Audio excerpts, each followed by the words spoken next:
Il avait été conduit par 9 épouses, incapables de supporter son silence de marbre, mais lorsque la 10e femme arriva, quelque chose de différent commença à se produire. Pouvez-vous imaginer vivre aux côtés de quelqu'un qui ne sourit jamais, qui ne parle que pour dire l'essentiel, qui ne vous regarde jamais dans les yeux comme si vous n'existiez pas vraiment? Pourtant, cette histoire s'est réellement déroulée dans la campagne du Périgord en 1938, dans la région du Val-d'Aube, où un homme portait un secret si lourd qu'il avait gelé son cœur pendant 20 ans. Si vous nous regardez depuis une autre région, ou même un autre pays francophone, dites-nous dans les commentaires d'où vous suivez ce récit.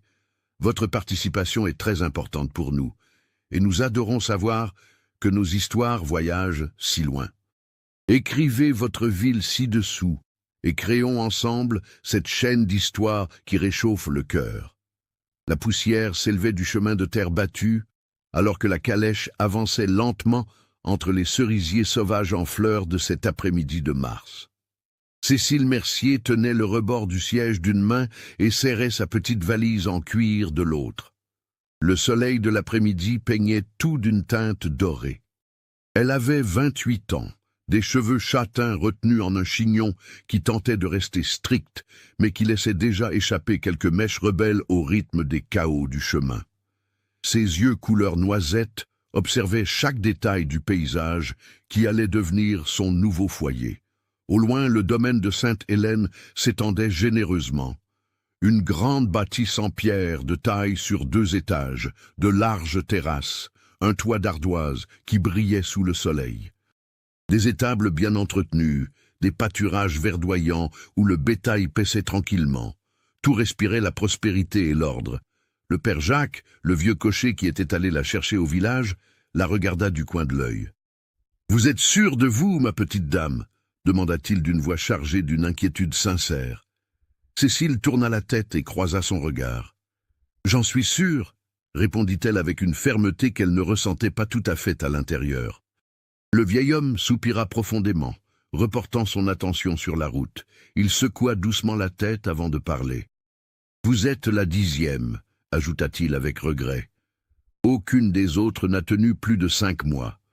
La plupart n'ont pas supporté 3. Cécile le savait déjà.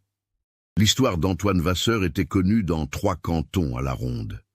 Jeune veuf, il s'était remarié 9 fois au cours des 17 dernières années. Chaque mariage commençait avec l'espoir de la communauté et se terminait par une femme de plus demandant la séparation, l'annulation ou s'enfuyant simplement au milieu de la nuit. Il n'y avait pas de scandale de violence. Aucune épouse ne revenait blessée ou humiliée publiquement, mais toutes revenaient brisées d'une manière différente, avec le regard vide de celles qui ont tenté d'atteindre quelqu'un qui n'était tout simplement pas là. Madame Juliette, la seconde épouse, avait tenu 90 jours. Cécile l'avait croisée à Limoges 2 semaines auparavant. La femme avait la quarantaine passée, mais en paraissait 60. Lorsqu'elle apprit que Cécile allait épouser Antoine, elle lui saisit les mains avec désespoir. « N'y allez pas, ma fille, » supplia-t-elle d'une voix tremblante. « Cet homme n'est pas là. Vous lui parlerez. Il répondra poliment.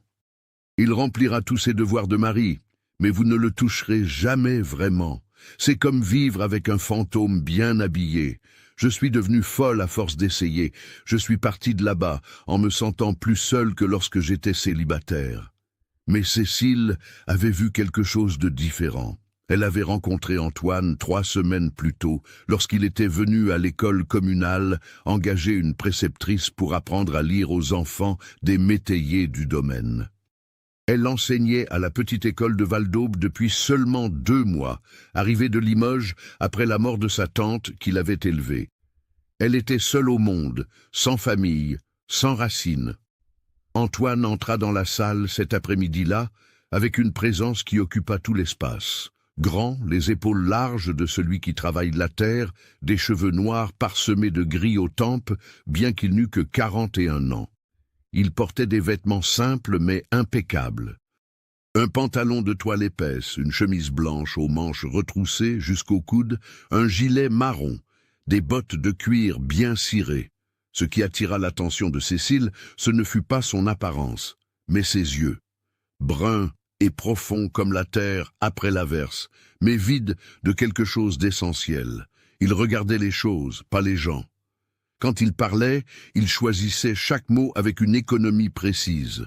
« Bonjour, mademoiselle l'institutrice, dit-il d'une voix grave et posée. Je viens pour une affaire de travail. J'ai besoin de quelqu'un pour instruire les enfants du domaine. Je paie bien.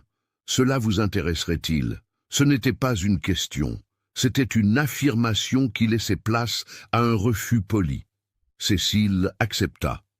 Pendant 2 semaines, elle se rendit au domaine 3 fois par semaine pour donner des leçons à 8 enfants dans la maison des ouvriers. Antoine n'assistait jamais aux cours, mais il apparaissait toujours à la fin pour s'enquérir des progrès. Ses questions étaient directes, pratiques. Les enfants apprennent-ils? Combien de temps avant qu'ils ne sachent lire seuls? Avez-vous besoin de plus de matériel? Mais Cécile observait au-delà des mots. Elle remarquait comment il restait immobile près de la fenêtre, observant la classe de loin avant de s'approcher. Comment ses yeux s'attardaient sur les enfants une demi-seconde de plus lorsqu'il riait. Comment il détournait le regard rapidement chaque fois que Cécile tentait de croiser le sien. Ce n'était pas une froideur naturelle, c'était l'effort immense de quelqu'un qui se retient de ressentir. Lors de la 12e leçon, alors que les enfants copiaient l'alphabet, l'une d'elles posa une question sur le mot « mélancolie ». « Qu'est-ce que ça veut dire, maîtresse ?» Cécile expliqua que c'était le sentiment de manque envers quelque chose ou quelqu'un qui n'est plus présent. La petite fille, pas plus de 7 ans, regarda par la fenêtre où se tenait Antoine et dit un peu trop fort « Comme le patron alors. Il vit dans la mélancolie de quelqu'un qui est mort il y a longtemps. » Un silence lourd tomba. Antoine fit volte-face et partit sans dire un mot. Cécile vit ses épaules se raidir, son pas s'accélérer. Ce soir-là, Madame Solange, la gouvernante et cuisinière du domaine, appela Cécile dans la cuisine avant son départ. « Vous avez vu ce qui s'est passé aujourd'hui » dit la femme en servant un café chaud. Cécile confirma. Madame Solange avait une 50aine d'années, le visage marqué par le temps mais les yeux doux. Elle avait été témoin des 9 mariages d'Antoine. Cet homme porte un fardeau qu'il ne partage avec personne, poursuivit la cuisinière à voix basse. Toutes les autres épouses ont essayé de le lui arracher. Aucune n'a eu la patience d'attendre qu'il le dépose de son propre gré. C'est lors de cette conversation que Cécile comprit. Antoine n'avait pas besoin de quelqu'un qui le confronte, le presse ou exige quoi que ce soit. Il avait besoin de quelqu'un qui crée un espace sûr où il pourrait choisir de s'ouvrir. 2 jours plus tard, Antoine apparut à l'école du village en fin de journée. Cécile était seule, rangeant des livres. Il entra sans frapper, resta debout près de la porte comme s'il hésitait à entrer. « Mademoiselle Cécile » commença-t-il d'une voix encore plus lente que d'habitude. « Je viens pour une affaire différente. » Il marqua une longue pause. « Vous êtes une femme de bonne réputation, travailleuse honnête, sans famille à votre charge. Je suis un homme de bien, mon domaine est prospère, mon nom respecté. Ce serait une union convenable pour nous deux. Je vous propose le mariage. » Il n'y eut ni détour, ni poésie, ni même de chaleur humaine. C'était une proposition commerciale. N'importe quelle autre femme aurait été offensée. Cécile demanda simplement pourquoi elle. Antoine resta silencieux un temps qui parut infini. « Parce que vous n'essayez pas de me faire parler, répondit-il enfin. Toutes les autres ont essayé. Vous, vous observez et vous attendez. C'est rare. » Cécile accepta. Pas par convenance, pas par désespoir de femme seule, mais parce qu'elle reconnut chez cet homme fermé quelque chose qu'elle comprenait, une douleur trop grande pour être dite, que seul le temps et la patience pourraient guérir. Le mariage fut simple. L'abbé Bernard célébra l'union dans la petite église de Val-d'Aube un samedi matin. Les témoins furent Madame Solange et le père Jacques. Antoine portait un costume noir impeccable. Cécile, une robe blanche simple qu'elle avait cousue elle-même. Durant toute la cérémonie, il ne la regarda pas une seule fois. Il répondit au vœu d'une voix ferme mais mécanique. « Je le veux. » Lorsque vint le moment de passer l'alliance, ses doigts tremblèrent légèrement. Ce fut le seul signe d'émotion. À présent, 3 jours après la cérémonie, Cécile arrivait au domaine en tant que Madame Vasseur. La calèche s'arrêta devant l'escalier de pierre qui menait au perron. Antoine était en haut des marches. Il portait le même pantalon de travail, chemise blanche, gilet, les mains dans les poches, le visage sans expression.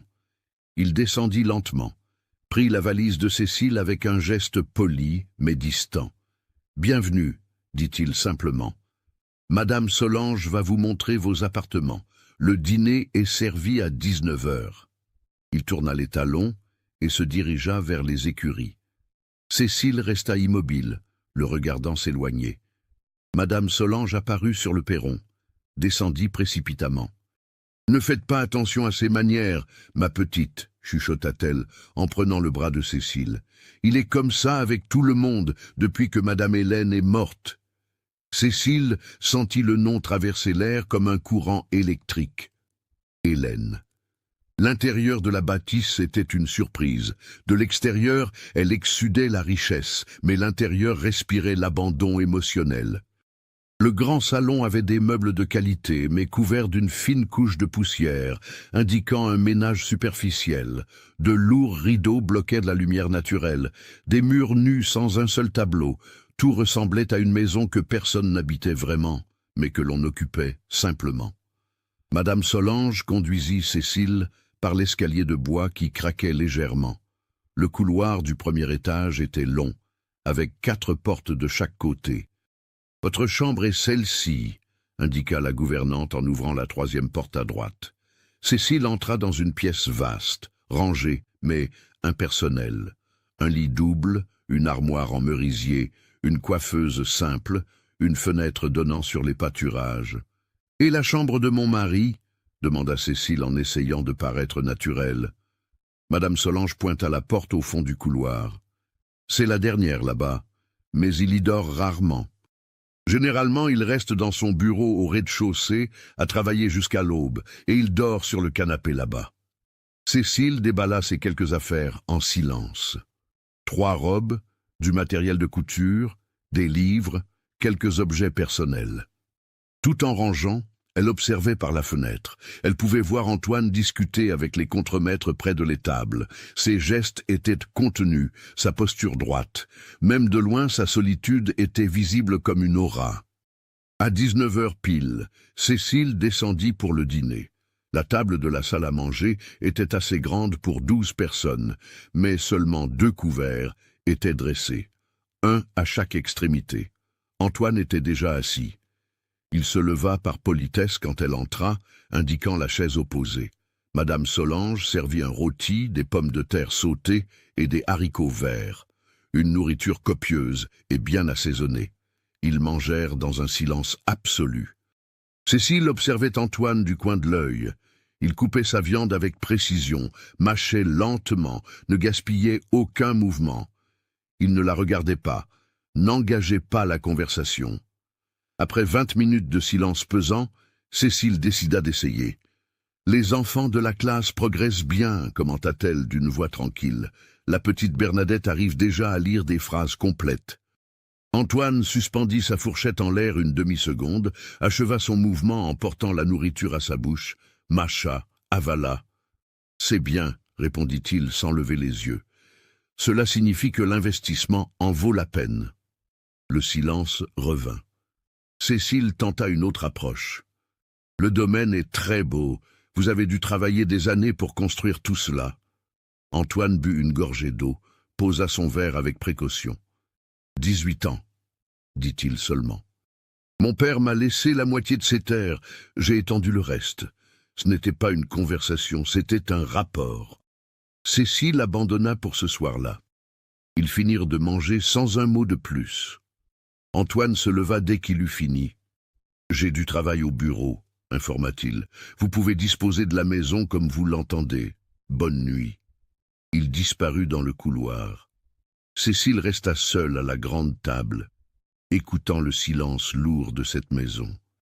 Madame Solange apparut pour débarrasser. « Vous tiendrez le coup, ma petite ?»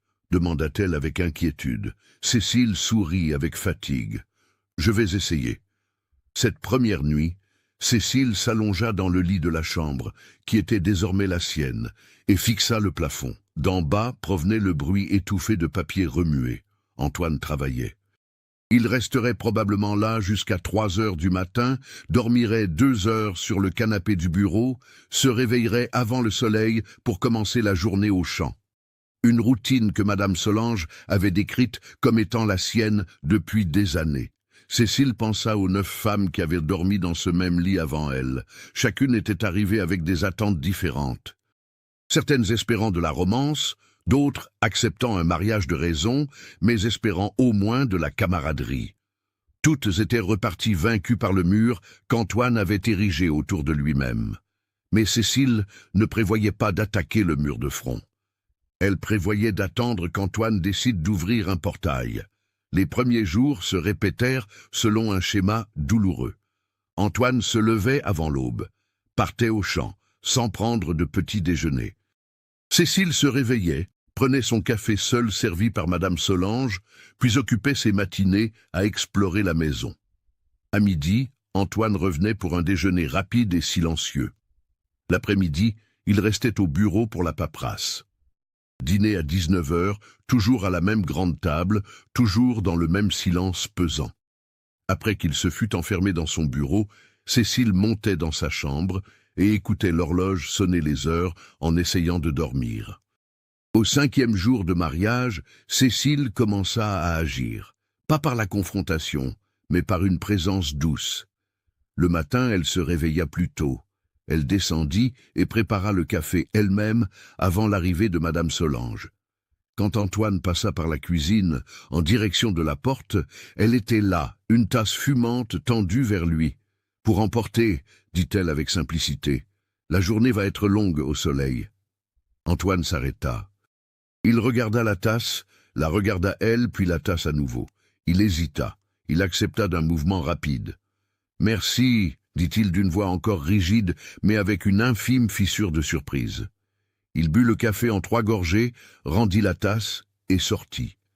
Cécile ne tenta pas de conversation, ne demanda rien en retour, ne fit pas tout un drame de sa gentillesse. Elle offrit simplement et le laissa choisir d'accepter. Au déjeuner ce jour-là, Antoine la regarda pour la première fois. Ce fut un coup d'œil de 2 secondes avant qu'il ne se détourne, mais c'était un vrai regard. Cécile feignit de ne rien remarquer, continua de manger normalement. Le 6e jour, elle répéta le geste du petit déjeuner. Il accepta avec moins d'hésitation. Le 7e jour, il arriva dans la cuisine et attendit. Elle servit et il but là, debout près du fourneau à bois, regardant par la fenêtre. « La gelée est forte ce matin », commenta-t-il soudainement. « Ça va retarder les semis du potager. » C'était la première information personnelle qu'il partageait volontairement. Cécile répondit en demandant ce qu'il plantait. Antoine parla des potagers, des serres, de la saison des semis. Ce furent 5 minutes de conversation réelle avant qu'il ne se rappelle qu'il devait partir et sorte précipitamment. Mais quelque chose avait changé. Le mur avait une fissure. Cécile continua de planter de petites graines. Elle commença à laisser les rideaux du salon ouverts pour laisser entrer la lumière. Antoine ne fit aucun commentaire, mais elle remarqua qu'il avait cessé de les refermer. Elle organisa les livres de la bibliothèque par auteur au lieu du chaos qui y régnait. Antoine entra dans la bibliothèque ce soir-là, vit le changement, resta figé une minute entière à regarder. Il ne dit rien, mais le lendemain, elle vit qu'il avait lu l'un des livres qu'elle avait laissés sur la table. Madame Solange observait tout cela avec un espoir grandissant. « Vous vous y prenez différemment des autres », commenta-t-elle un après-midi, alors qu'elles épluchaient des pommes de terre à la cuisine. Les autres essayaient de forcer la porte. Vous le laissez choisir de l'ouvrir, mais tout n'était pas un progrès linéaire. Certains jours, Antoine se refermait complètement. Il dînait dans un silence absolu, n'acceptait pas le café du matin, s'enfermait dans son bureau jusqu'à l'aube. Cécile apprit à reconnaître le schéma. Il avait des jours pires que d'autres, des jours où la douleur interne semblait peser plus lourd. Ces jours-là, elle reculait, lui donnait de l'espace, s'assurait simplement qu'un repas chaud soit disponible quand il déciderait de manger. 2 semaines après le mariage, Cécile décida d'explorer davantage la maison. Elle monta au premier étage un après-midi, alors qu'Antoine était au champ. Elle marcha dans le couloir, observant les portes. La plupart menaient à des chambres vides, meublées, mais manifestement inutilisées depuis des années. Elle arriva jusqu'à la dernière porte du couloir, celle que Madame Solange avait indiquée comme étant la chambre d'Antoine. Elle tourna la poignée. Ce n'était pas verrouillé. La chambre était spartiate. Un lit simple, bien fait, mais peu utilisé. Une armoire avec des vêtements rangés, une petite table avec une lampe à pétrole, aucun objet personnel, aucune photographie, aucun signe que quelqu'un vive vraiment là. C'était plus vide qu'une chambre d'hôtel. Cécile sortait quand elle remarqua quelque chose. Il y avait une porte supplémentaire au fond de ce couloir, au-delà de la chambre d'Antoine. Une porte en bois sombre avec une grosse serrure. Elle s'approcha et essaya d'ouvrir. Verrouillé. Elle posa la main sur le bois, le sentant glacé sous sa paume. Elle entendit des pas dans l'escalier et s'écarta rapidement. Antoine surgit dans le couloir. Il s'arrêta net en la voyant là. Ses yeux allèrent de son épouse à la porte verrouillée, puis revinrent sur elle. Son expression déjà fermée se transforma en granit. « Que faites-vous ici ?» demanda-t-il d'une voix basse et dangereuse pour la première fois depuis leur mariage. Cécile resta calme. « Je faisais simplement connaissance avec la maison, » répondit-elle honnêtement. Antoine marcha vers elle d'un pas lourd. « Cette chambre est fermée pour une raison, » dit-il en s'arrêtant si près qu'elle pouvait voir ses yeux vaciller d'une émotion contenue. Elle ne doit pas être ouverte, elle ne doit pas être mentionnée. Est-ce clair? Ce n'était pas une demande, c'était un ordre. Cécile soutint son regard sans peur, mais sans affrontement. « C'est clair », confirma-t-elle doucement. Antoine soutint le regard 3 secondes de plus, fit volte-face et descendit les escaliers d'un pas trop rapide. Ce soir-là, il ne parut pas pour le dîner. Cécile mangea seule. Madame Solange servit avec une expression inquiète. « Il est aux écuries », informa-t-elle. « Il a dit qu'il ne dînerait pas. » Cécile n'insista pas. Elle monta dans sa chambre et écouta la maison respirer son silence habituel. Mais à 2 heures du matin, elle se réveilla au son d'un bruit étrange. Elle descendit doucement et vit de la lumière dans le bureau. Elle s'approcha de la porte entr'ouverte et écouta. Antoine était à l'intérieur, et pour la première fois, elle entendit une émotion véritable dans sa voix. Il parlait seul, ou peut-être parlait-il à quelqu'un qui n'était plus là. « J'ai essayé, Hélène, » disait-il d'une voix brisée. « J'ai essayé d'avancer comme tu me l'as demandé, mais chacune d'elles me rappelle que ce n'est pas toi, et je n'y arrive pas. Je n'arrive pas à te laisser partir. » Cécile sentit son cœur se serrer. Elle s'appuya contre le mur du couloir, ferma les yeux. Elle comprenait enfin. Antoine n'était pas prisonnier de sa froideur. Il était prisonnier d'un deuil qui ne s'était jamais terminé. Et la chambre verrouillée gardait Hélène. Cécile ne confronta pas Antoine sur ce qu'elle avait entendu cette nuit-là. Elle retourna dans sa chambre en silence et se coucha le cœur lourd, mais l'esprit clair. Maintenant, elle comprenait la dimension de ce qu'elle affrontait. Ce n'était pas juste un homme fermé par tempérament. C'était un homme qui avait construit un mausolée émotionnel pour sa première femme et qui en était le gardien depuis 20 ans. Le lendemain matin, Antoine apparut dans la cuisine, les yeux rouges de celui qui n'a pas dormi. Cécile préparait le café comme les jours précédents. Elle tendit la tasse sans rien dire, sans regard de pitié, sans poser de questions. Il accepta et but en silence. Quand il eut terminé, il resta immobile, tenant la tasse vide un long moment. « Pardon pour hier, dit-il finalement sans la regarder. J'ai été rude. Je n'aurais pas dû vous parler sur ce ton. » Cécile reprit la tasse, ses mains frôlant légèrement les siennes. « Vous avez le droit d'avoir des lieux qui ne sont qu'à vous, » répondit-elle d'une voix calme. « Je respecte cela. » Antoine leva les yeux. surpris. Ils restèrent ainsi un moment suspendus, les regards connectés pour la première fois par quelque chose de plus qu'une politesse mécanique. Il ouvrit la bouche comme s'il allait dire quelque chose d'important, la referma, hocha simplement la tête et partit travailler. Les semaines suivantes apportèrent des changements subtils mais réels. Antoine commença à prendre son petit déjeuner dans la cuisine avec Cécile. Il ne parlait pas beaucoup, mais sa présence là était un choix conscient de ne plus fuir. Parfois, il commentait le temps, les animaux, les petits événements du domaine. Cécile répondait, posait des questions simples, ne pressait jamais quand il retournait au silence. Un mois après le mariage, par un après-midi d'avril où le soleil dorait tout d'une lumière douce, Cécile était dans le jardin latéral, essayant de raviver un massif de rosiers qui avait dû être beau autrefois. Elle avait découvert des outils de jardinage dans la remise et décidé de tenter de ramener la vie dans ce coin oublié. Elle était à genoux dans la terre, les mains sales, les cheveux détachés tombant de son chignon, quand elle entendit des pas. Antoine s'arrêta à quelques mètres. « Que faites-vous » demanda-t-il. Cécile le regarda par-dessus son épaule. « J'essaie de sauver ces rosiers » répondit-elle en essuyant la sueur de son front avec son bras. « Je crois que personne ne s'en est occupé depuis des années. Ils ont encore de la vie, ils ont juste besoin d'attention. » Antoine resta silencieux à observer. Puis il marcha jusqu'à la remise et revint avec une bêche et un râteau.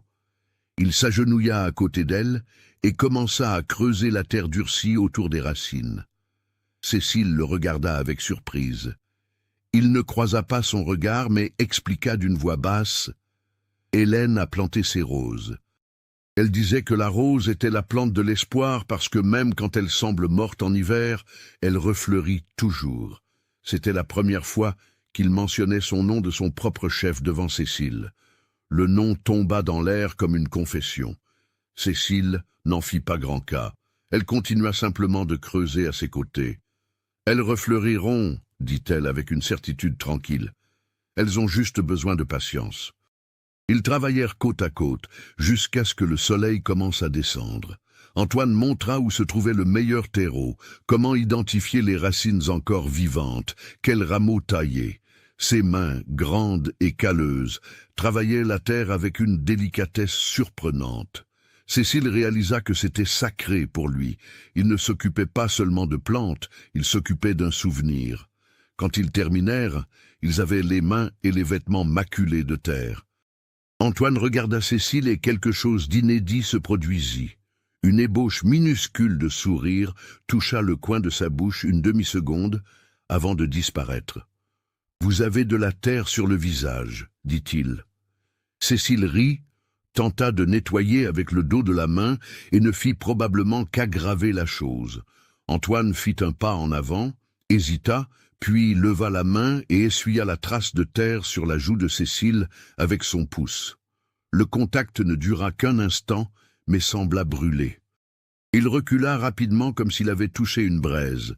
« Pardon, murmura-t-il. Cécile secoua la tête. « Tout va bien, dit-elle doucement. Merci. » Antoine opina maladroitement, fit volte-face et s'éloigna en direction des écuries d'un pas pressé. Mais Cécile resta immobile dans le jardin, sentant son cœur battre fort. C'était un contact involontaire, un réflexe, mais il avait été réel. Et ses yeux, dans cette seconde avant qu'il ne recule, étaient plus vivants qu'elle ne les avait jamais vus. Ce soir-là, au dîner, Antoine la regarda plusieurs fois. Des regards rapides qu'il croyait discrets, mais que Cécile percevait. Elle maintint une conversation légère sur les rosiers, sur l'idée de planter aussi des légumes. Antoine écoutait, contribuait parfois avec des suggestions pratiques. Quand ils finirent de manger, il ne partit pas immédiatement. Il resta assis, triturant sa serviette. « Puis-je te poser une question ?» dit-il soudainement, utilisant le tutoiement pour la première fois au lieu du « vous » formel. Cécile hocha la tête pour l'encourager. « Pourquoi as-tu accepté de m'épouser ?» questionna-t-il en fixant la table. « Tu connaissais mon histoire. Tu savais que 9 femmes n'avaient pas réussi à vivre avec moi. Pourquoi as-tu pensé que ce serait différent ?» Cécile réfléchit soigneusement avant de répondre. Je n'ai pas pensé que ce serait différent, dit-elle honnêtement. J'ai pensé que peut-être tu n'avais pas besoin que quelqu'un soit différent. Peut-être avais-tu besoin de quelqu'un qui t'accepte tel que tu es. Antoine leva les yeux vers elle, et pour la première fois, le mur était assez fissuré pour qu'elle voie la vraie douleur à travers les brèches. « Tu ne sais pas qui je suis, » dit-il d'une voix rauque. « Si tu savais, tu ne serais pas là. » Cécile soutint son regard. « Alors montre-moi qui tu es, » demanda-t-elle gentiment. « Pas tout d'un coup, petit à petit, quand tu seras prêt. » Il resta si immobile qu'il ressemblait à une statue. Puis il se leva lentement, contourna la longue table pour la première fois depuis leur mariage, s'arrêta à côté de sa chaise. Cécile leva les yeux et vit quelque chose s'effondrer dans ses yeux bruns. Antoine leva la main, hésita avec elle, suspendue en l'air, puis toucha les cheveux de Cécile dans une caresse brève et maladroite. « Tu es dangereuse », chuchota-t-il si bas qu'elle l'entendit à peine. « Tu me fais vouloir des choses que j'avais juré de ne plus jamais vouloir. » Avant qu'elle ne puisse répondre, il quitta la pièce à grands pas. Cécile resta assise, sentant l'endroit où ses doigts avaient touché ses cheveux, le cœur battant comme un tambour. Si vous aimez cette histoire de résilience et d'amour véritable, laissez votre j'aime et partagez avec quelqu'un qui aime aussi les histoires qui touchent le cœur. Après cette nuit-là, quelque chose changea définitivement. Antoine ne se referma plus complètement. Il commença à rechercher la compagnie de Cécile de manière modeste, mais significative. Il s'asseyait dans la bibliothèque le soir, quand elle lisait, feignait de réviser des documents, mais en vérité ne faisait que partager le silence avec elle. Les après-midi, il apparaissait dans le jardin, où elle s'occupait des rosiers, et travaillait à ses côtés sans avoir besoin d'excuses. Madame Solange observait tout avec une joie contenue. « Je ne l'ai jamais vue comme ça, ma petite », confessa-t-elle un matin alors qu'elle préparait le pain. Même pas avec Madame Hélène au début, et pourtant ils étaient fiancés depuis l'enfance. Cette information prit Cécile par surprise. « Ils ont grandi ensemble ?» demanda-t-elle. La cuisinière opina en pétrissant la pâte. « Ils étaient voisins, familles amies. Tout le monde a toujours su qu'ils se marieraient. Et ils se sont mariés quand elle a eu 18 ans et lui 21. Ils ont été heureux, ça, personne ne le nie. » Cécile voulut demander ce qui s'était passé, mais Madame Solange ferma la bouche avec force, indiquant qu'elle n'en dirait pas plus. Ce morceau de l'histoire devait venir d'Antoine. 6 semaines après le mariage, survint la première grosse pluie d'automne. Cela commença l'après-midi avec un tonnerre qui secouait les fenêtres. Antoine était dans les pâturages lointains pour vérifier le bétail. Cécile s'inquiéta quand le ciel s'assombrit rapidement et qu'il ne rentrait pas.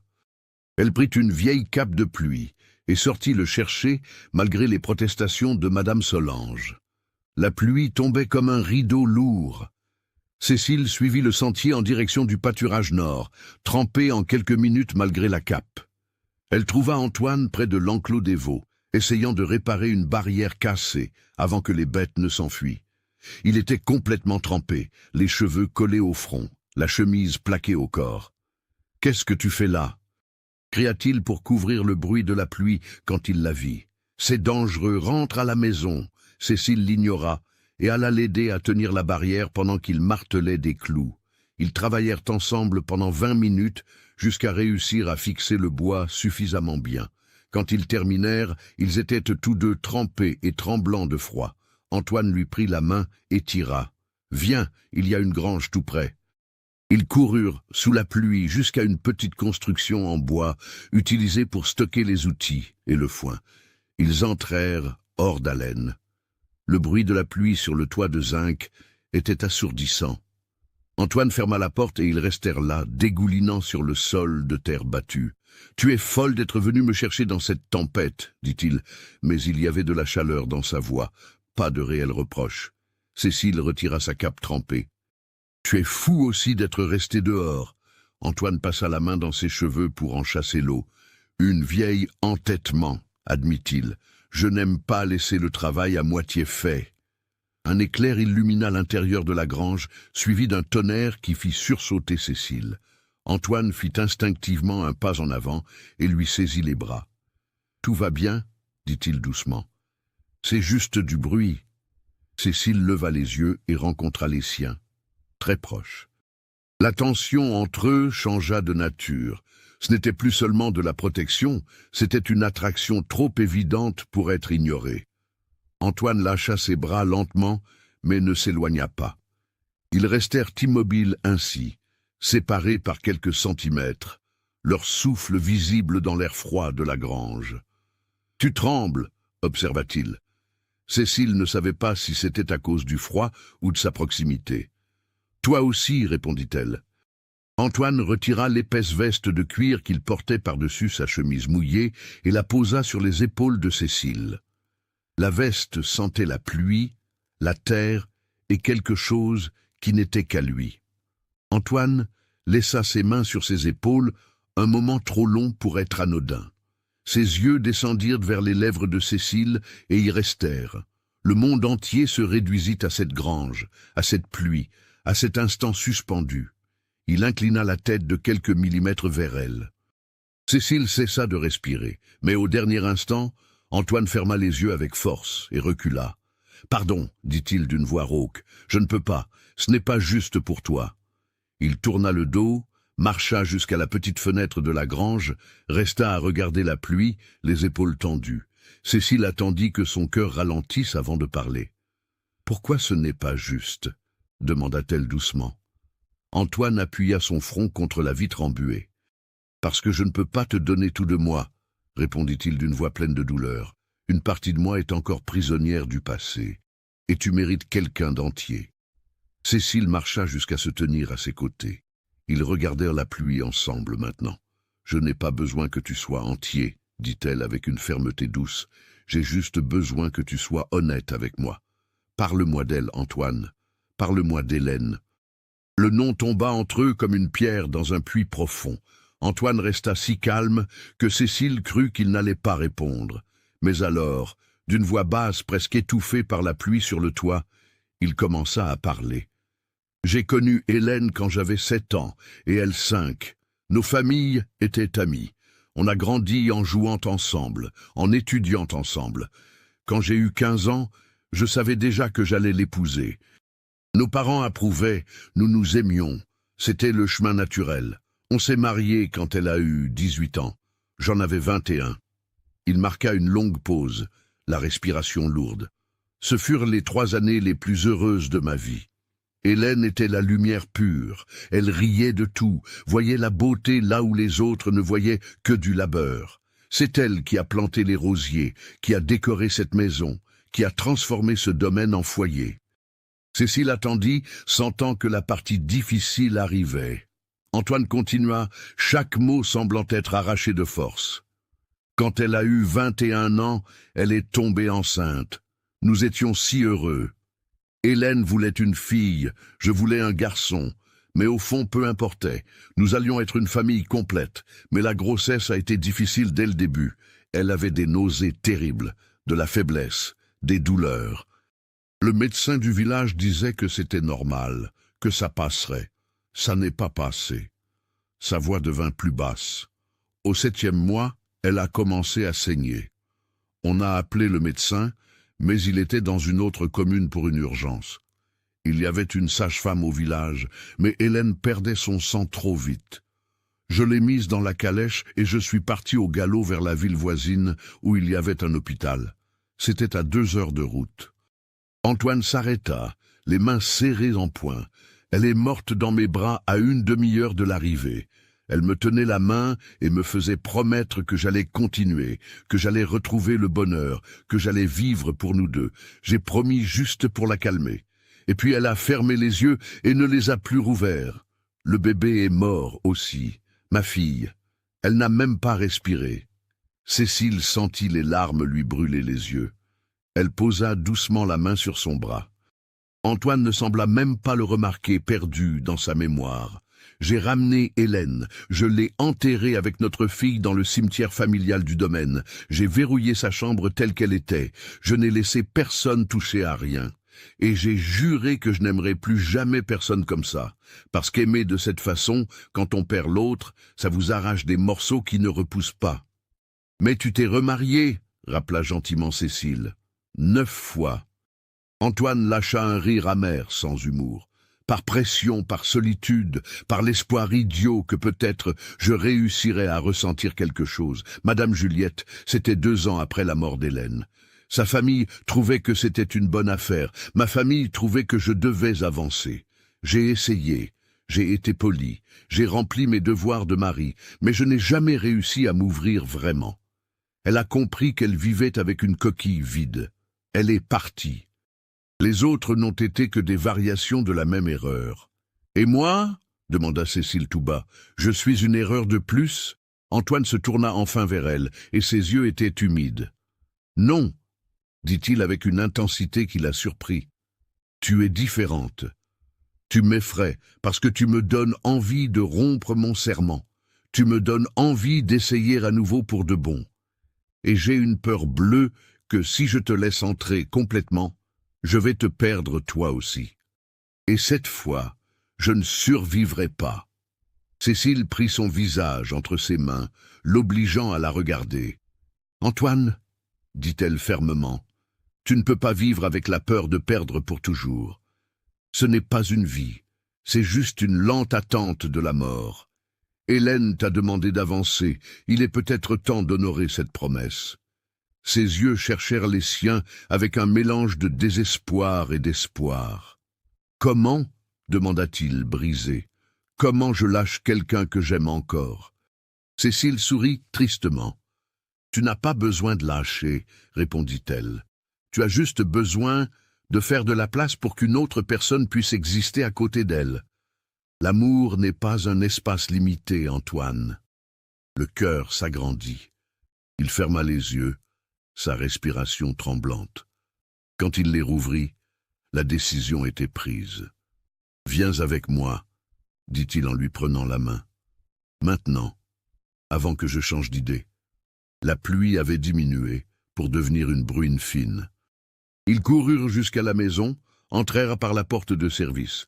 Madame Solange commença à se plaindre de l'eau qui ruisselait, mais Antoine passa tout droit. Il monta les escaliers en tenant toujours la main de Cécile, marcha dans le couloir jusqu'à la porte verrouillée au fond. Il sortit une clé de sa poche. Ses mains tremblaient tellement qu'il lui fallut 3 essais pour réussir à l'insérer dans la serrure. « Tu es sûr ?» demanda Cécile à voix basse. Il secoua la tête. « Non » admit-il honnêtement, « mais je dois le faire quand même. » La porte s'ouvrit avec le grincement de gonds rouillés par 20 ans d'inactivité. Antoine entra le premier, Cécile derrière. La chambre était exactement telle qu'Hélène l'avait laissée. Le lit fait avec un couvre-lit en crochet blanc, la coiffeuse avec brosses et parfums encore à leur place, l'armoire entr'ouverte montrant des robes vieilles de 20 ans, des photographies au mur. L'une montrait Antoine jeune, sans ses cheveux gris, souriant vraiment aux côtés d'une jolie femme aux cheveux clairs et aux yeux joyeux. Une autre les montrait le jour de leur mariage. Il ressemblait à une autre personne sur ces photos. Il avait l'air vivant. Antoine marcha jusqu'à la coiffeuse, prit une brosse à cheveux, passa ses doigts sur les poils. Cécile resta près de la porte, lui laissant de l'espace. Il ouvrit le tiroir et sortit une liasse de lettres jaunies. « Des lettres que je lui ai écrites après sa mort, » expliqua-t-il d'une voix étranglée. « Des choses que j'avais besoin de dire, mais elle n'était pas là pour les entendre. » Il resta silencieux un long moment, tenant simplement les lettres. Puis, il reposa tout avec soin, se tourna vers Cécile. « J'ai passé 20 ans à venir ici chaque nuit, » dit-il, « à lui parler comme si elle était encore vivante, à m'excuser de ne pas l'avoir sauvée, à promettre que je n'oublierai jamais. Mais tu as raison, ce n'est pas une vie, c'est une prison que je me suis construite. » Il marcha jusqu'à Cécile, prit ses 2 mains. « Je ne sais pas si je peux t'aimer comme j'ai aimé Hélène, » dit-il avec une honnêteté brutale. « Je ne sais pas si cette partie de moi fonctionne encore. Mais je veux essayer, je veux te laisser entrer pour de vrai, si tu veux toujours rester après avoir vu qui je suis réellement. » Cécile serra ses mains. « Je veux rester, » dit-elle fermement. Et je n'ai pas besoin que tu m'aimes comme tu l'as aimé, j'ai juste besoin que tu sois vrai avec moi. Antoine la tira dans une étreinte serrée, désespérée. Il enfouit son visage dans ses cheveux et Cécile sentit son corps trembler. Il pleurait silencieusement, des larmes de 20 ans trouvant enfin un chemin vers la sortie. Ils restèrent ainsi un long moment, alors que l'après-midi virait au soir, et que la maison silencieuse témoignait enfin du début de la guérison. Cette nuit-là, Antoine ne dormit pas dans le bureau. Pour la première fois depuis leur mariage, il monta jusqu'à la chambre de Cécile et s'arrêta sur le seuil. « Je peux rester ici ?» demanda-t-il d'une voix hésitante. « Pas pour... simplement pour ne pas être seul. » Cécile écarta la couverture de l'autre côté du lit. « Tu peux, » répondit-elle. Il s'allongea par-dessus les couvertures, rigide comme une planche, regardant le plafond.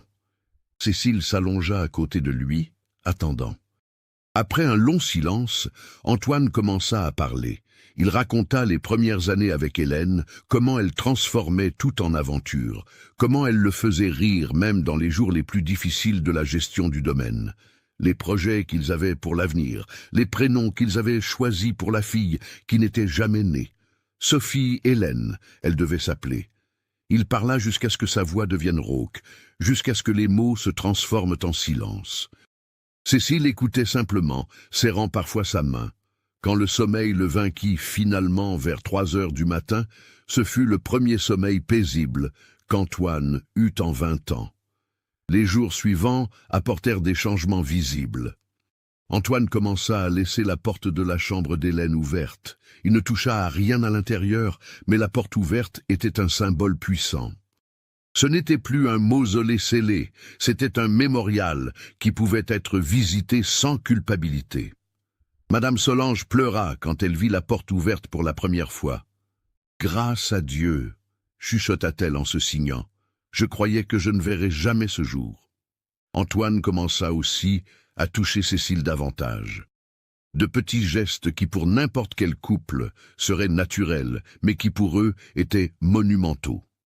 Une main dans son dos en passant, des doigts qui s'effleurent en donnant une tasse de café, un bras autour de ses épaules quand il s'asseyait sur la terrasse pour regarder le coucher du soleil. Chaque contact venait avec une hésitation première, comme s'il avait besoin de se rappeler qu'il avait la permission de ressentir à nouveau. Un après-midi, 2 semaines après l'ouverture de la chambre d'Hélène, Cécile était dans la bibliothèque quand Antoine entra avec un papier à la main. « Je dois aller à Limoges régler une affaire commerciale, » annonça-t-il. « Ça prendra 3 jours. » Il marqua une pause. « Je voudrais que tu viennes avec moi. » C'était la première fois qu'il demandait sa compagnie pour autre chose que la routine du domaine. Cécile sentit une chaleur dans sa poitrine. « J'adorerais, » répondit-elle.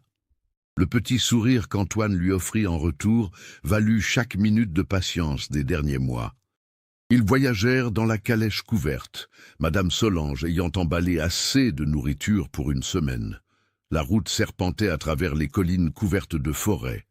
Antoine racontait l'histoire de la région, des fermes qu'il passait, du temps où il était jeune et faisait ce chemin avec son père. Il parlait plus en 3 heures de voyage qu'il n'avait parlé en 2 mois de mariage ensemble. Ils s'arrêtèrent pour déjeuner près d'un ruisseau.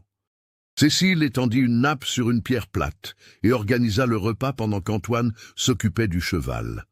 Quand il revint, elle avait les pieds nus dans l'eau fraîche, sa robe relevée au mollet, les cheveux lâchés au vent.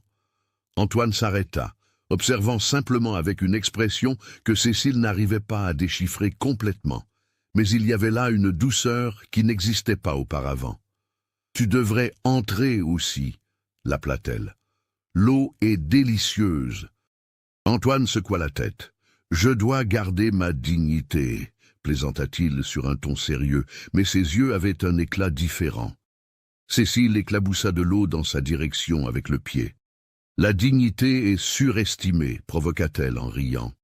Antoine regarda l'eau qui avait mouillé sa botte, la regarda, elle, et fit alors quelque chose de complètement inattendu.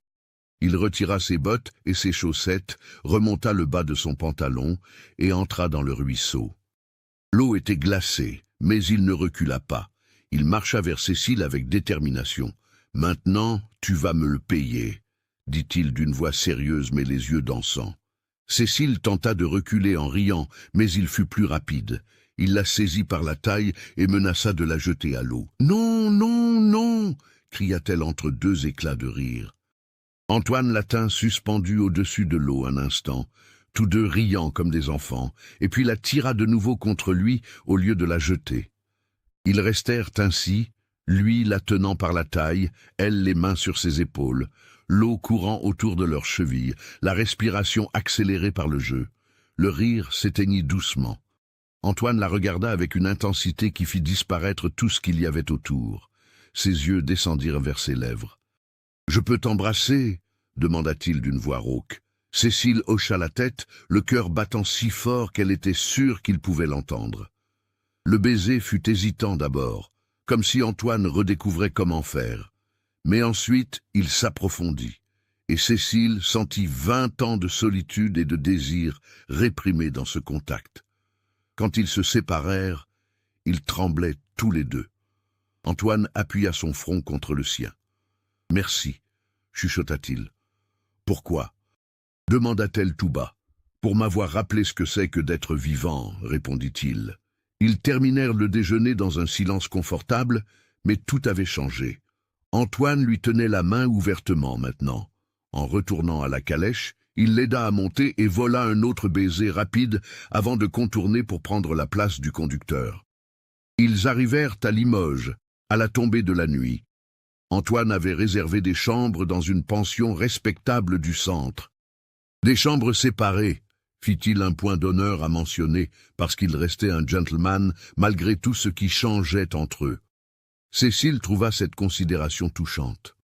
Pendant les 3 jours en ville, Antoine régla ses affaires avec les fournisseurs et les acheteurs, pendant que Cécile explorait les rues pavées et les églises. Mais les soirées étaient à eux. Ils dînaient dans un petit restaurant, se promenaient dans les rues éclairées par les réverbères, parlaient de tout et de rien.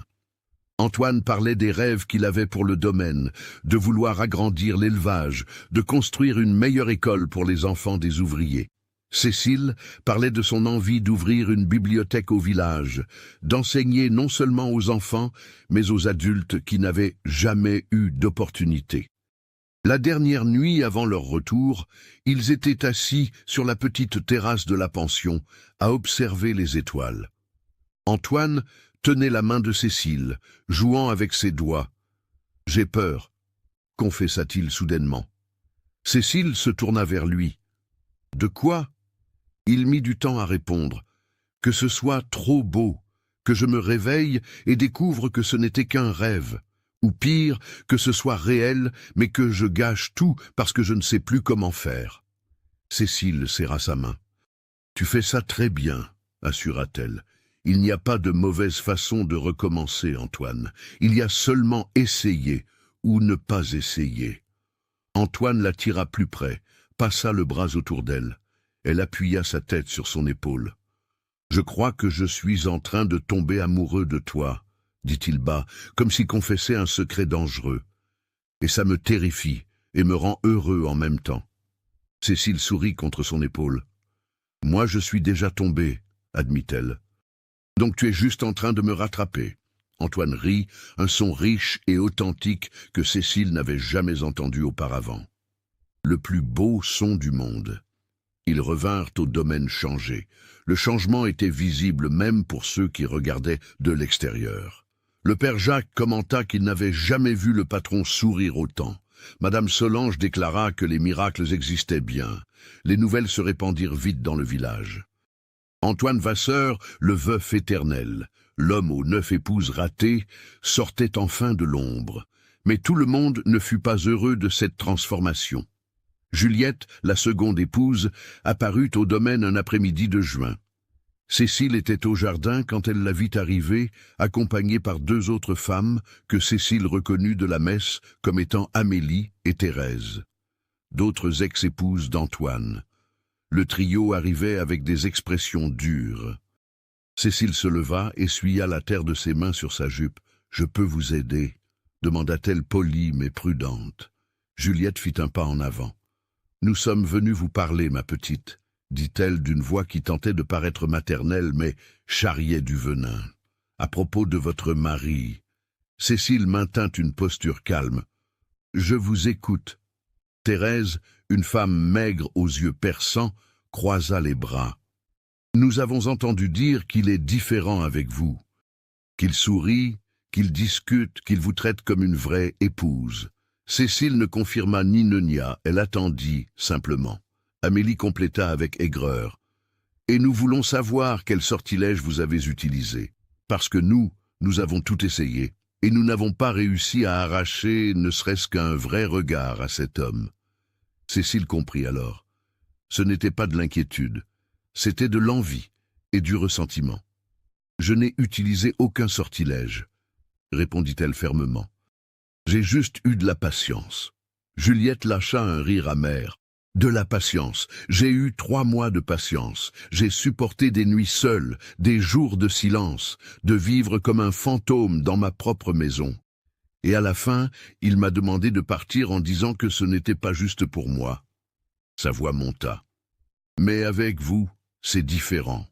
Pourquoi? Qu'est-ce que vous avez que nous n'avions pas ?» Cécile aurait pu être cruelle.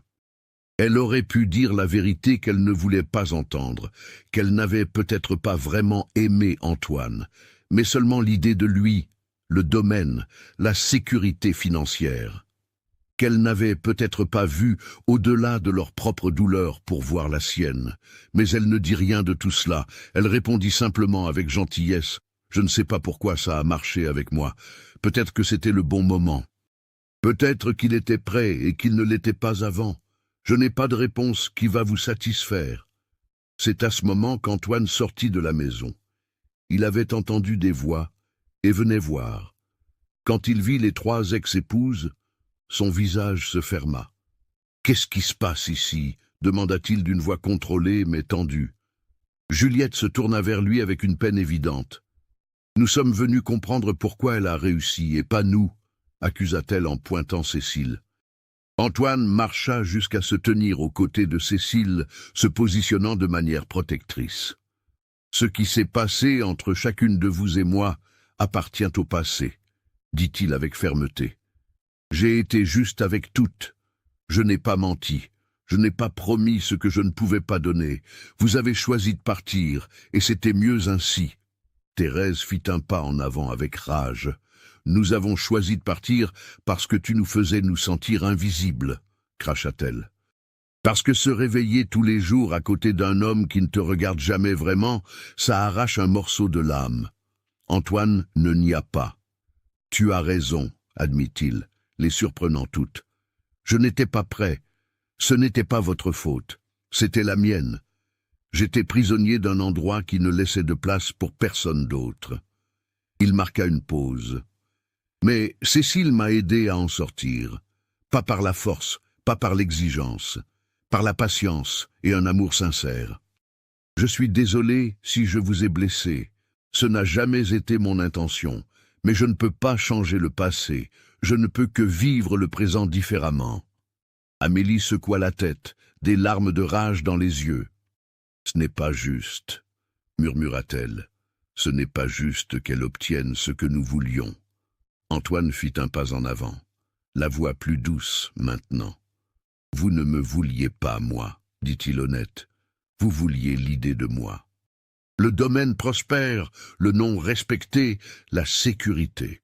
Si vous m'aviez vraiment voulu, vous auriez vu ce que Cécile a vu.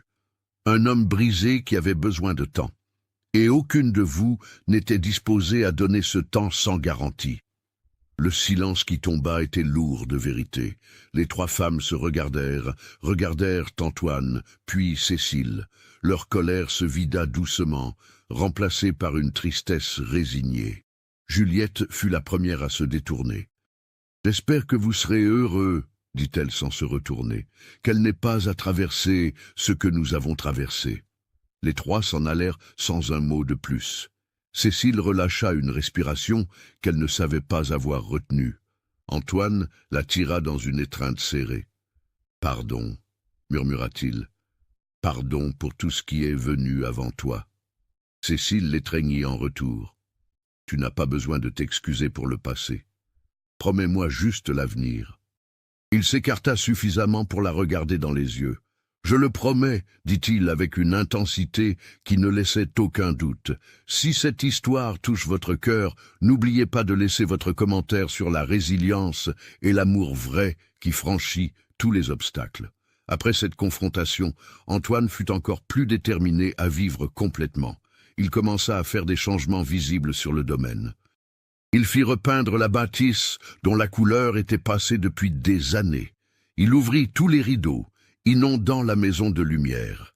Il acheta de nouveaux meubles pour le salon, gardant les anciens qui avaient une valeur sentimentale, mais ajoutant une vie nouvelle à l'espace. Et un après-midi, il appela Cécile dans la chambre d'Hélène. « Je veux faire quelque chose, » annonça-t-il, « mais j'ai besoin que tu sois d'accord. » Cécile entra dans la chambre qui n'avait pas changé depuis la première fois. Antoine prit une profonde inspiration. « Je veux transformer cette chambre. Pas en quelque chose de complètement nouveau, mais en quelque chose qui honore Hélène sans être un sanctuaire. J'ai pensé en faire un atelier de couture pour toi, garder sa photo au mur, quelques affaires personnelles, mais te laisser utiliser l'espace. Ce serait comme intégrer passé et présent. » Cécile sentit ses yeux s'emplir de larmes. C'était un geste immense. Cela montrait qu'Antoine n'effaçait pas Hélène, mais faisait la paix avec sa mémoire. « J'adorerais, » répondit-elle d'une voix étranglée. « Faisons-le ensemble. » Ils passèrent les jours suivants à réorganiser soigneusement la pièce. Antoine rangea les vêtements d'Hélène dans une malle en cèdre qu'il plaça au grenier. Il garda sa brosse à cheveux sur une étagère, avec son livre préféré et le chapelet qu'elle portait toujours. La photo du mariage resta au mur. Mais ils apportèrent la machine à coudre de Cécile, organisèrent les tissus, le fil, les aiguilles. La chambre se transforma en pont entre le passé et le présent. Le jour où ils terminèrent, Antoine resta debout au milieu de la pièce à regarder autour de lui. Pour la première fois en 20 ans, la douleur dans sa poitrine était accompagnée de paix au lieu de n'être que culpabilité. « Je crois qu'elle approuverait, » dit-il bas. Cécile lui prit la main. « J'en suis sûr. » Les mois suivants furent une découverte mutuelle. Antoine apprenait à Cécile à monter à cheval, chose qu'elle n'avait jamais faite. Elle tombait, riait, essayait de nouveau, et il était toujours là pour la rattraper quand elle perdait l'équilibre. Cécile apprenait à Antoine à danser. Elle mettait de la musique sur le vieux gramophone du salon et l'entraînait dans une valse maladroite qui finissait plus en éclats de rire qu'en pas corrects. Une nuit de septembre, après un dîner particulièrement agréable où ils avaient tant ri que Madame Solange était venue demander ce qui se passait, Antoine prit Cécile par la main et l'emmena sur la terrasse. Le ciel était dégagé, plein d'étoiles. Il resta silencieux un moment, regardant simplement l'immensité au-dessus. « Quand Hélène est morte, » commença-t-il lentement, « j'ai cru que j'étais mort aussi. Sauf que mon corps a oublié de s'arrêter. J'ai passé 20 ans à être un fantôme dans ma propre vie. » Il se tourna vers Cécile. « Tu m'as ramené, tu ne m'as pas sauvé, parce que je devais choisir d'être sauvé. Mais tu es resté à l'extérieur de la prison que j'avais construite, attendant avec une patience infinie que je trouve le courage d'ouvrir la porte. » Cécile avait des larmes qui coulaient sur son visage. Antoine les essuya avec son pouce. « Je t'aime, » dit-il d'une voix ferme et claire. « Pas de la même façon que j'ai aimé Hélène, parce que nous sommes des personnes différentes, dans des temps différents. Mais je t'aime véritablement, profondément, d'une manière dont je pensais ne plus jamais être capable. Tu as apporté le printemps dans un endroit qui était en hiver éternel. » Cécile sanglota et rit en même temps. « Je t'aime aussi, » répondit-elle. « Depuis le début, même quand tu étais fermé et distant, je voyais l'homme que tu pourrais être si tu te le permettais. Et chaque jour d'attente en valait la peine. » Antoine l'embrassa là, sous les étoiles, avec le domaine silencieux autour et l'avenir s'ouvrant enfin devant eux. Ils allèrent dans la chambre ensemble cette nuit-là, pour la première fois en tant que mari et femme pour de vrai. pas seulement sur le papier mais dans le cœur, et la maison qui avait été un mausolée se transforma enfin en foyer. Les années suivantes apportèrent des joies qu'Antoine n'aurait jamais imaginées possibles. Le domaine prospéra encore plus maintenant qu'il travaillait avec un but renouvelé au lieu de juste se distraire de la douleur. Cécile ouvrit la bibliothèque au village comme elle en rêvait, enseignant aux adultes et aux enfants. Antoine fit construire une école plus grande pour les fils d'ouvriers. Le couple devint un pilier de la communauté, un exemple que le recommencement était toujours possible. Les rosiers qu'ils avaient plantés ensemble ce premier mois fleurirent de façon spectaculaire. Chaque printemps, le jardin se couvrait de roses rouges, blanches, roses. Antoine coupait toujours un bouquet et en mettait la moitié sur la tombe d'Hélène, la moitié sur la table du dîner pour Cécile. Ce n'était pas un choix entre passé et présent, c'était honorer les deux. Madame Solange vécut assez pour voir la transformation complète. Avant de mourir à 63 ans, elle appela Cécile et lui prit les mains. « Vous avez fait un miracle, ma petite, » dit-elle d'une voix faible mais heureuse. « Vous avez rendu cet homme à la vie. Promettez que vous prendrez bien soin de lui. » Cécile promit les larmes aux yeux. « Je prendrai soin de lui jusqu'à mon dernier jour. » 3 ans après le mariage, un matin de décembre, quand le soleil se levait doré sur les collines, Cécile se réveilla en se sentant différente. Il lui fallut des semaines pour être sûre, mais quand elle eut enfin la confirmation du médecin, elle courut vers les pâturages où Antoine supervisait les ouvriers.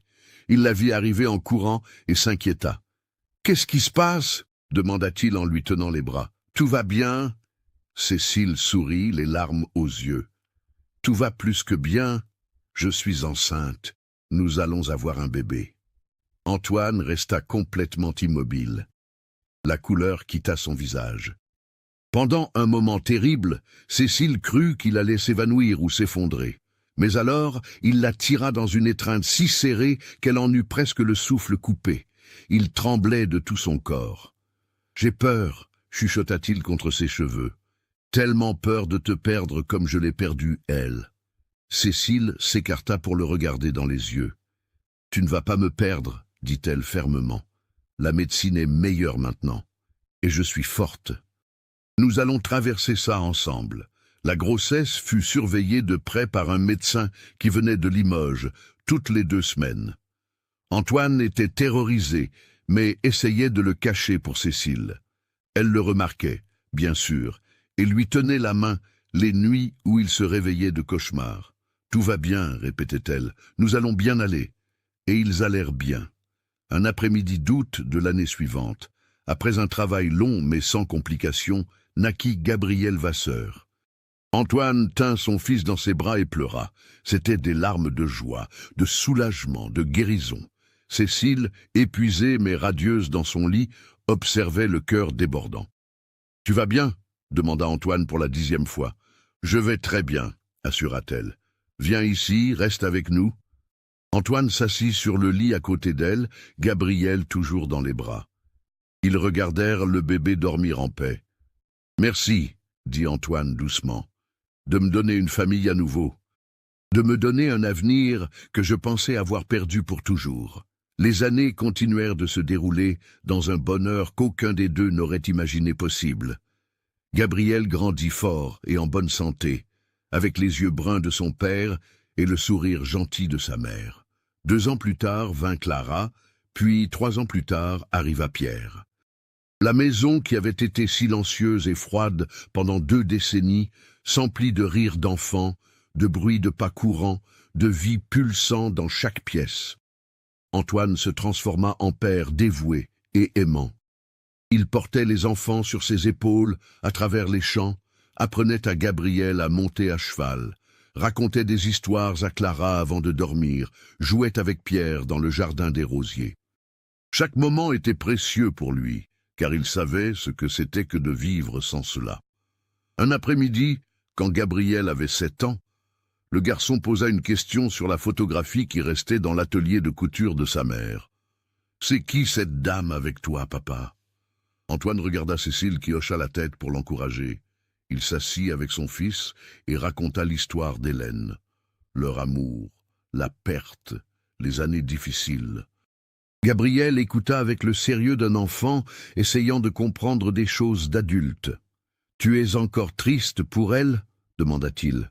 « Parfois, » admit Antoine honnêtement. « Mais je suis aussi reconnaissant pour le temps que nous avons eu. Et elle m'a appris que l'amour ne finit pas, il se transforme seulement. C'est grâce à elle que je sais aimer ta mère et vous encore mieux. » Gabriel réfléchit à cela. « Alors je peux aimer deux personnes en même temps aussi, » conclut-il. « Comme tu aimes Madame Hélène et maman. » Antoine sourit. « Exactement. Le cœur n'a pas de limite quand l'amour est vrai. » 10 ans après le mariage, Antoine et Cécile étaient sur la terrasse à regarder les enfants jouer dans le jardin. Gabriel avait 10 ans et apprenait à Clara à planter des graines. Pierre, 5 ans, poursuivait des papillons entre les rosiers en fleurs. Le soleil se couchait en peignant tout d'or. Antoine avait le bras autour de Cécile. Elle appuyait sa tête sur son épaule. « Tu regrettes ?» demanda-t-il soudainement, « d'avoir épousé un homme brisé qui t'a fait attendre si longtemps pour te laisser vraiment entrer. » Cécile leva la tête pour le regarder dans les yeux. « Jamais, pas une seule seconde, » répondit-elle, « parce que l'homme que tu es aujourd'hui vaut chaque minute d'attente. Et puis, tu n'étais pas brisé. Tu avais juste besoin de temps pour recoller les morceaux. » Antoine l'embrassa lentement, un geste de gratitude et d'amour profond. Quand ils se séparèrent, il regarda les enfants, le domaine prospère, la femme à ses côtés, la vie qu'ils avaient construite ensemble. « J'ai été l'homme le plus chanceux du monde 2 fois, » dit-il pensif. « D'abord avec Hélène qui m'a appris ce qu'était l'amour, puis avec toi qui m'as appris qu'il est possible d'aimer à nouveau. » Cécile entrelaça ses doigts aux siens. « Et je suis la femme la plus chanceuse d'avoir un homme qui connaît la valeur de l'amour parce qu'il l'a déjà perdu et retrouvé. » La nuit tomba doucement sur le domaine de Sainte-Hélène. À l'intérieur de la maison, Madame Marie, la nouvelle cuisinière qui avait remplacé Madame Solange, préparait le dîner. Les enfants entrèrent en riant, apportant des fleurs qu'ils avaient cueillies. La grande table de la salle à manger, qui pendant tant d'années n'avait vu que le silence, débordait maintenant de conversations, de rires, de vie. Antoine s'assit en bout de table, non plus isolé aux extrémités comme dans les premiers mois avec Cécile. Elle s'assit à côté de lui, les enfants autour. Avant de commencer à manger, Antoine prit la main de Cécile et des enfants, formant une chaîne. Il ferma les yeux, prit une profonde inspiration et dit d'une voix pleine d'émotion « Merci pour cette famille, pour cette vie. » D'avoir eu le courage d'essayer à nouveau. Cécile serra sa main. « Et merci à toi d'avoir laissé l'amour entrer à nouveau. » Les années continuèrent de passer dans un bonheur tranquille. Antoine ne referma plus jamais la porte de son cœur. L'atelier de couture resta tel quel, mémorial vivant qui honorait le passé sans être dominé par lui.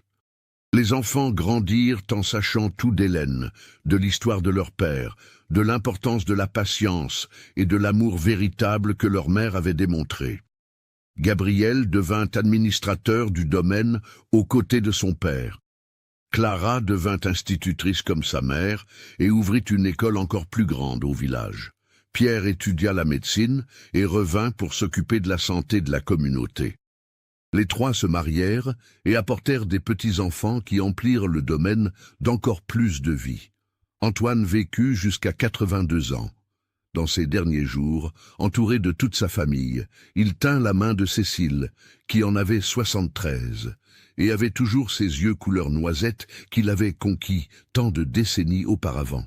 « Merci », chuchota-t-il d'une voix faible, « de ne pas m'avoir abandonné, d'avoir attendu que je sois prêt, de m'avoir montré que la vie continue et que l'amour se multiplie. » Cécile, les larmes coulant sur son visage, baisa sa main.